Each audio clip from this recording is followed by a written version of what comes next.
Imagine a collision of flaky pastry and juicy cabbage.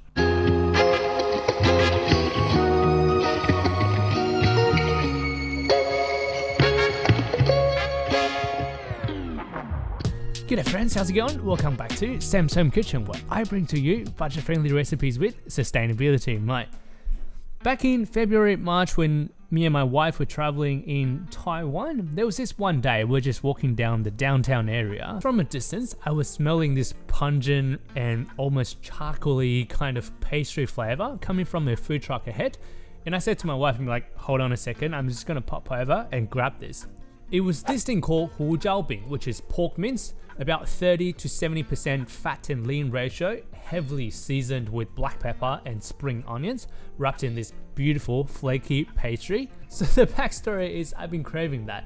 But instead of making a meat version, I actually have a bunch of cabbage that I really need to harvest. So it's going to be a version that has got cabbage filling, and we're going to do pan frying, but I will try to achieve the same flaky pastry that honestly is start of the show. Starting us off, we're going to make our dough. As always, please work with the scale.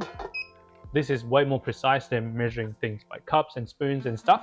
Less likely to stuff it up. 400 grams of flour, 3 grams of instant yeast, back in the freezer. Give the flour and yeast a good mix to combine. And then this is a 60% hydration dough. So 400 times 0.6 equals to 240. So that is 240 grams of room temperature water into the flour. 60% hydration dough isn't too messy to handle, so I get my hands in for a quick mix. At this stage, we just want all flour to be hydrated, so mix it until we get a coherent dough. Not chasing any smoothness at this stage. This next step, we're going to make the butter layer of the pastry. But instead of using butter, we're going to do the Asian way. Here, we want 20% of the flour we use for the dough, so that is 80 grams. I just got some of this rendered lard that I have sitting in the fridge, so might as well use it up. If you don't have any lard, any neutral cooking oil can be used as a substitute too. I'm going to bring it to the microwave to melt the lard. Couple minutes to soften the fat and stir until it's well combined. I might have overheated it just for the tiniest bit, so I pop it in the fridge to cool down. Remember my cabbage I talked about earlier? They are the second harvest, but still looking glorious. The nasty cabbage moths have died out and leaving them looking a lot healthier than summertime. I cut off a couple of cabbages and head to the sink to wash off any dirt on them. If you can remember, wash your vegetables in a big bowl. This way, the water can be saved to go back into the garden beds instead of just downing the drain. It all adds up and can help reduce your water bill. I find the cabbage leaves can accumulate dust, leaves, and even bugs, so gotta be more diligent with washing. So what was that? My coffee setup? I'm glad you asked. I'm currently drinking the South Central blend from Number Uno I ordered from the Roast Collective. It's a blend made out of natural Brazil and Ethiopia coffee, which gives a really good substance to cut through milk, but still very tasty as a black coffee. My friends at the Roast Collective curated a list of boutique coffee roasters across Australia, providing a wide range of roast profiles and flavors. If you're in the market to try out some new coffees, filter or espresso, they've got them all. They have set up a special discount code, SAM15, for our little community to get 15% off on any orders. This will get you some delicious coffee at a good price and support my channel at the same time. That is SAM15 to be used at checkout. Enjoy. While the coffee machine is on, I might as well just use it to prep the dry shiitake mushroom.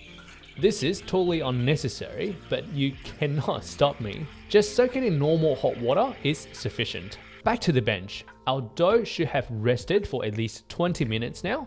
Next step, give it a good knead until the dough is smooth. Use the heel of your palm and lean forward with your body weight. Repeat for 3 minutes until the dough no longer has any obvious lumps. Set aside to rest again. Move on to the cabbage. Nothing fancy here. Just cut the cabbage into 1/2 centimeter strips. The entire cabbage is edible, so I make sure to get to the cabbage core so nothing is wasted. Set aside in the bowl we used earlier. A small carrot to add some flavor to it, into thin slices, and then into little juliennes. Throw them into the same bowl will be fine. After at least 15 minutes, the dry shiitake should be hydrated enough for us to cut it into strips and then into little cubes. I love the texture of shiitake. They are spongy, meaty, and packs a really good flavor. Over to the stove, time to cook up the fillings. Mushroom cubes in. Fry up with some oil to lightly caramelize it. And then add the cabbage and carrots we cut up earlier. Give it a good stir and watch the cabbage shrink. Some salt, MSG, and white pepper to season. Adjust the flavor by taste. Once all cabbage is cooked and softened, we can turn off the heat for it to cool down. While cabbage filling is cooling down, we can come back and finish the pastry. Portion up the big dough into 10. Each should weigh around 64 grams. And then, equally portion up the lard and flour mixture. Each portion should get around 15 grams. Pour the dough in to wrap the flour and fat in the center. At this point, the dough should be slightly airy, with the yeast eating away carb and generating carbon dioxide into the dough balls. Here's a trick to turn our dough into pastry. Grab a dough ball, flatten it, and stretch it out in y-axis with a rolling pin into a long dough. Now, use your thumbs and roll it from the bottom into a little cigar. Turn 90 degrees, and we roll it again into a long strip. Use your thumbs again and roll it up. This process laminates our dough and fat layers multiple times and turn it into a flaky pastry. Do the same for all 10 dough balls. Once done, rolling pin in the dominant hand and dough in another. We'd roll the dough out like what you can see here. This technique will ensure that we have thinner edges and thicker center, and I'll explain why that is. Get a handful of our cabbage fillings and start closing the dough in by pinching the edges together. With the thinner edges, this will make sure our pastry is evenly as thick top and bottom. Pinch it close and that is one done. From another angle, we'll do it again. Start by rolling out the dough in circular motion with thinner edges. Be generous with the fillings.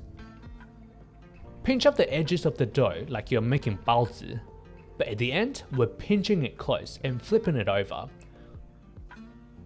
To serve up the pastry, you can either bake it in the oven at 180 degrees Celsius for 10 minutes or until golden, or pan fry with a little bit of neutral oil, medium heat, and pastry in. Cook until it turns golden brown on both sides, and you can go the extra mile by searing it all around. Just look at this thing. The cost breakdown is right on the screen here. One flaky cabbage pastry costing me 8 cents to make. Alright, and there we have it. That is our 高丽菜馅饼 or cabbage wrapped in pastry, the Asian style. All done right here. Going to dive in and let you know how it's like. The pastry done this way, it's super flaky, very, very textural, and the cabbage on the inside, it's moist, it's guilt-free because there's a lot of vegetables. The additional carrots gives it a different color, and the umami booster coming from our mushroom, it's subtle, it's little surprises here and there, but makes a huge difference. And the cabbage flavor, just something so special about having homegrown vegetables coming straight from the garden. Alright, thank you so much for watching. If you like the video, give it a like. If you want to see more, consider subscribing. I have one of these budget-friendly recipes with sustainability in mind coming out every 2 weeks. Thank you so much, and I will see you next time.